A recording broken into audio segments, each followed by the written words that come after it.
Dear Hilton Learning Community, this is Casey Kosorek, and I have the honor and privilege of serving as your superintendent. Today we'd like to give you an update on our Road to Recovery plan. This has been an extremely difficult situation for our families and our staff of the district.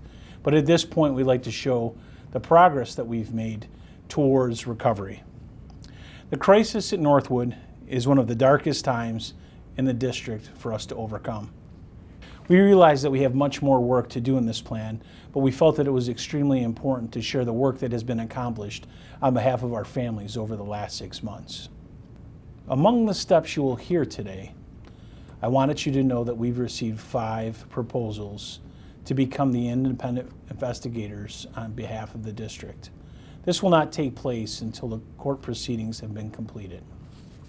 The Hilton Central School District's Road to Recovery Child Sexual Abuse Prevention Action Plan was developed under the guidance of the Center for Disease Control's Preventing Child Abuse Within Youth Serving Organizations manual.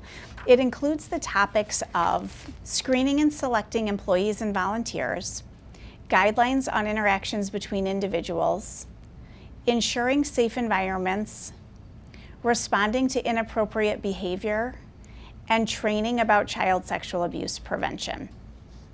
One of the parts of Road to Recovery is selecting and screening employees. Since the fall, we've added scenario questions to all of our interviews that focus on the individual's observation in a situation that may have been inappropriate. And we think it's important to assess a candidate's thought process and what steps they would take in any role that they serve in our district.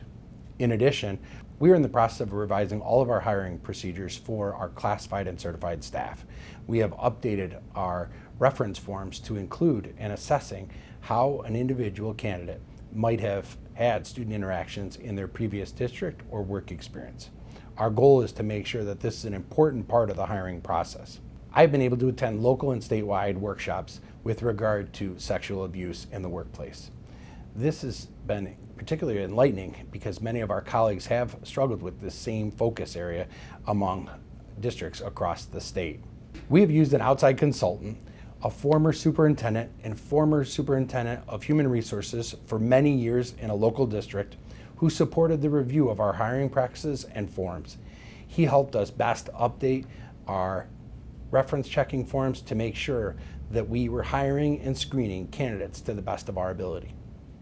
Administrators in the spring of 2022 will be updated and trained in the most updated hiring practices. We believe these are positive for the district and reinforce the importance of selecting and screening employees for Hilton that are of the highest quality. In order to help ensure our students' safety, we've developed a set of guidelines for interactions between students and staff and also students to students. We've used research to help us determine categories such as physical interactions, rewards and punishment, and also digital and electronic communication to help our students and staff know what's appropriate and acceptable and what is not. For example, for physical interactions in the classroom, a handshake or high five would be appropriate. We also are looking at use of social media and rewards and incentives across classrooms, buses, cafeterias, hallways, and other school environments. We've made sure to review these interactions and get various stakeholder input, including parent groups, the Board of Education, our Teachers Association, and our School-Related Professionals Association to make sure that the guidelines are clear and understandable and easy to implement.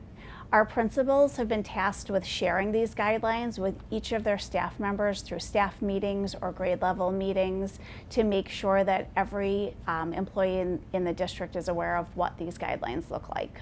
We're going to discuss about locker room expectations, both from our students and our student athletes and our coaches, our adults, our teachers, and really talking about behavioral expectations on both fronts. So when we talk about behavioral expectations of our students in the locker room, this could be locker room, team room, whatever you may have. Really, it's about setting expectations and actions for our students while in the locker room. And really, we talk about our locker room facilities, and it's really about our students being positive role models, being courteous in words and actions, and using appropriate language. We want them to respect our facilities. We want them to make sure that they clean up after themselves in that locker room, and they limit the use of electronic devices. And we'll talk a little bit more about those behavioral expectations as it pertains to the locker room. But it's really about adhering to all school policies, being on time, being prepared, and making sure that they're accountable for their actions. They're going to follow the rules of the facility, regardless of what locker room they're in, and they're going to secure their personal items. We give them the opportunity to lock up and make sure that they keep all their personal items safe and secure, and they're really going to take pride in their school facilities. Our facilities are outstanding, from our athletic facilities to our schools, our buildings, and this includes our locker rooms, and we want to make sure that they are respectful within that. And really, it's about maintaining personal boundaries. And so when we talk about those behavioral expectations, they're going to have appropriate personal boundaries. They're going to make sure that they abstain from inappropriate actions that include but not limited to horseplay, inappropriate physical contact, and throwing of objects. There will be no cell phone use in the locker room, so we ask that that is locked up. That includes camera, video recorder, any other device to record. So we want to ensure that our students do not use their cell phone in that locker room.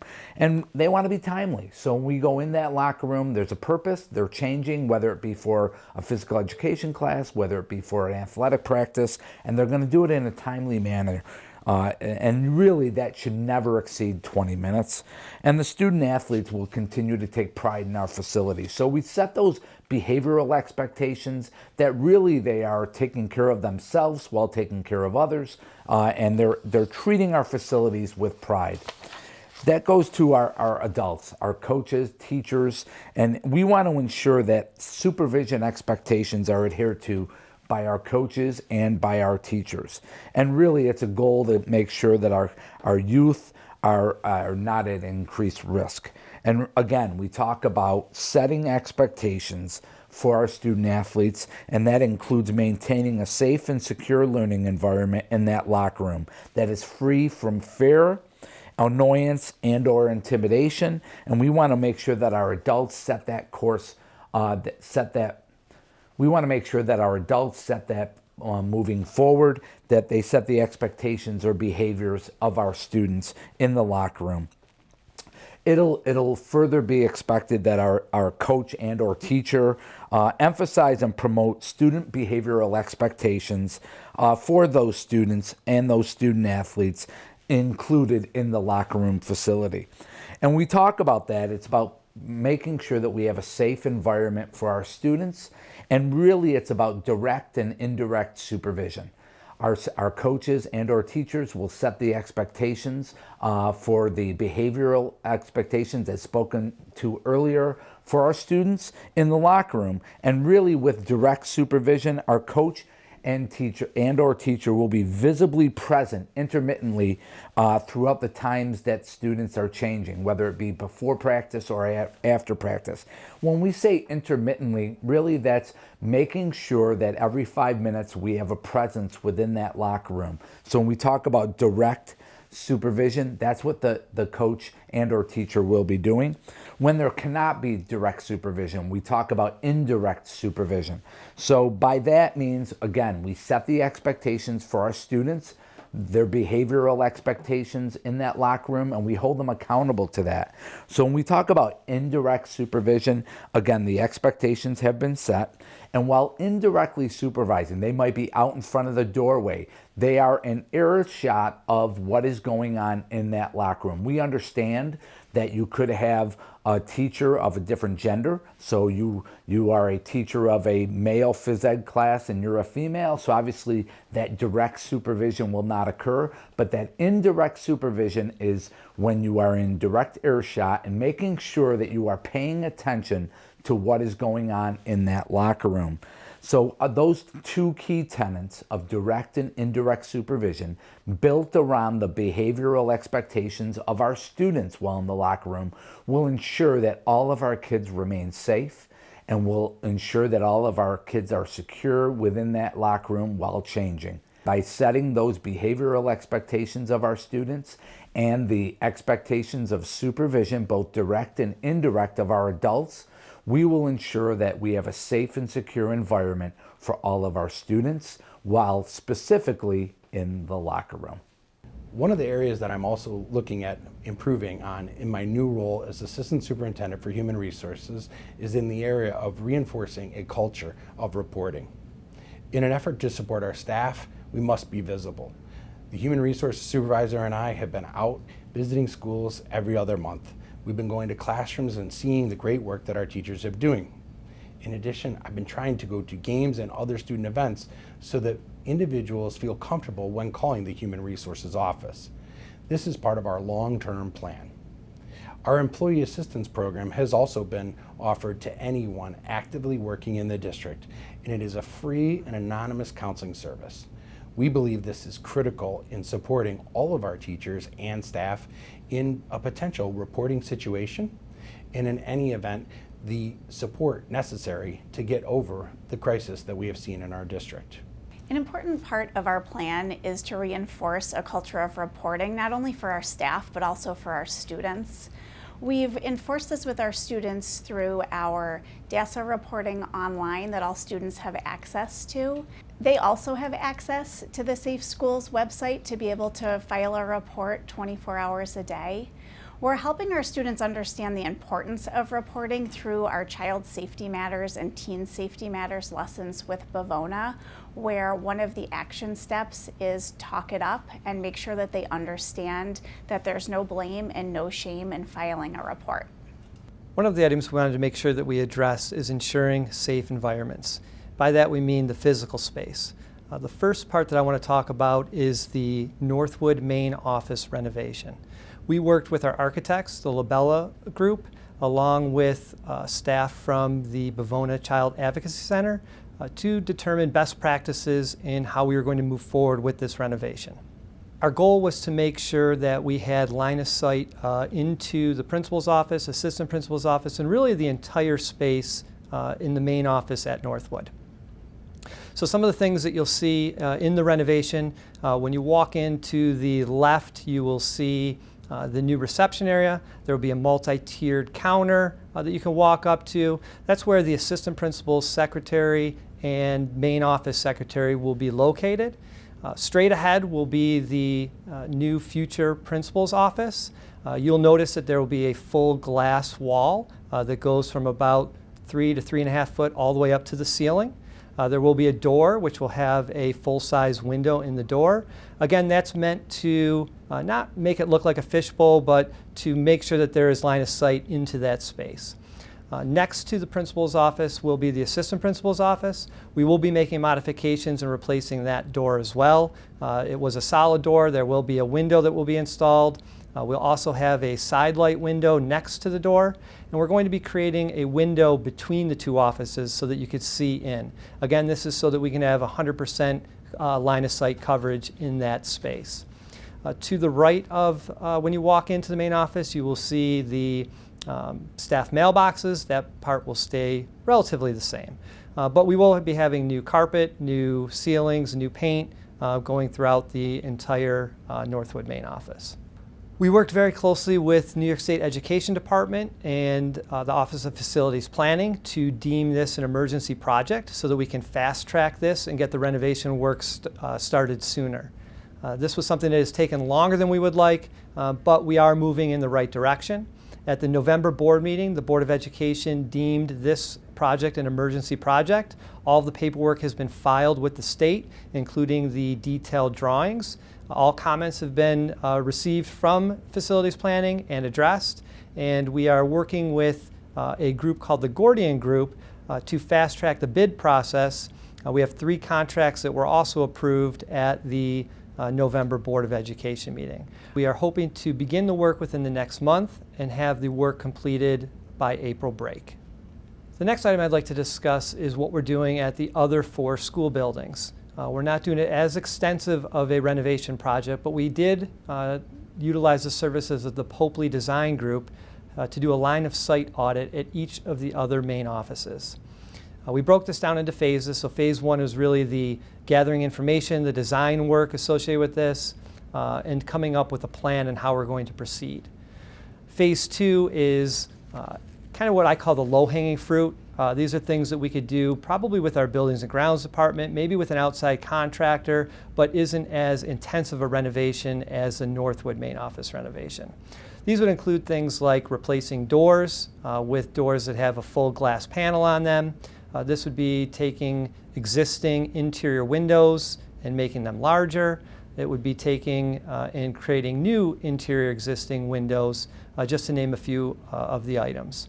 We are also looking to potentially move some offices around. So somewhere where a line of sight may not be obtainable, we're looking to do one of two things. Either move that to a new location where a line of sight would be able to be reached, or to put in a practice of not meeting one-on-one with students in that space. So at the 4 buildings, we will be replacing doors with full windows. We will be taking existing interior windows and making them larger. And where there were not windows, we will be creating new windows there to obtain that line of sight. Phase 3 of the line of sight audit will be a more intensive renovation similar to that of Northwood main office, and that will be something that will take place in a future capital project. The last area that I've been involved with is the training about sexual abuse. This mandated training, Less is More, was offered by Vaughn in the fall. We have another Less is More training scheduled in March of 2022. We are looking at other ways that we can also provide this mandatory training to all of our staff in the future. We believe this crisis has created an opportunity for our staff to learn and grow and improve our overall training program. Teaching children about child sexual abuse prevention is a really important part of our plan. We've partnered with the Bavona Child Advocacy Center to implement Child Safety Matters lessons and Teen Safety Matters lessons. These are research-based curriculum that have been developed by the Monique Burr Foundation and are really accessible to our students. At kindergarten through 6th grade, you may have heard your child talk about Miss Tippy. She's an amazing community educator from the Bavona Child Advocacy Center who comes in to do lessons directly with our students. She does 2 lessons at each grade level, and she teaches our students about 5 safety steps that they can take. You may hear them talking about knowing what's up, spotting a red flag, making a move, talking it up, and no blame, no shame. They have fun actions that go with each one of them, and they're easy for the kids to remember to help keep themselves safe. For our middle school students and high school students, our health teachers have been trained by Bavona to implement the Teen Safety Matters curriculum as part of their health classes. These lessons teach students keywords and phrases to how to stay safe, how to connect with safe adults, and how to support themselves and their friends if they're ever in trouble. Training our staff on child abuse prevention is also a really important part of the plan. Our teachers are all present while their students are doing the Child Safety Matters lessons, and then we've had additional training for every staff member in the district. Bavona Child Advocacy Center has come in to prevent Less is More, updated mandated reporter training for all of our staff at our superintendent's conference day, and we'll be offering additional follow-ups throughout the year. We've offered Darkness to Light training, which is through the Stewards of Children, and that's been offered to Northwood staff specifically, as well as to broader staff throughout the district and parents and community members over the summer. Providing emotional support is an important part of our plan. We know that this has been a really difficult time for the community and how important it is for us to rebuild trust and make sure that our students, our staff, and our families feel supported. Having transparent communication throughout this process has been really important to us. We've provided updates on the district website and continue to make sure that the community is aware of where we are with this plan and the work that's being done. In addition to our communication, we've offered specific opportunities for staff and family members to process their feelings, to come together and share their experiences through restorative circles. We've partnered with Partners in Restorative Initiatives to facilitate circles for parents and community members, and also with a consultant to facilitate circles for Northwood staff specifically. We have also added additional emotional support to our district's mental health team. We have 2 district-wide social workers who are available to help families and students who might need help getting access to services or dealing with some of the emotions that have resulted from what's gone on at Northwood. We've also expanded our partnership with Rochester Regional's Genesee Mental Health. We now have licensed mental health therapists in each building.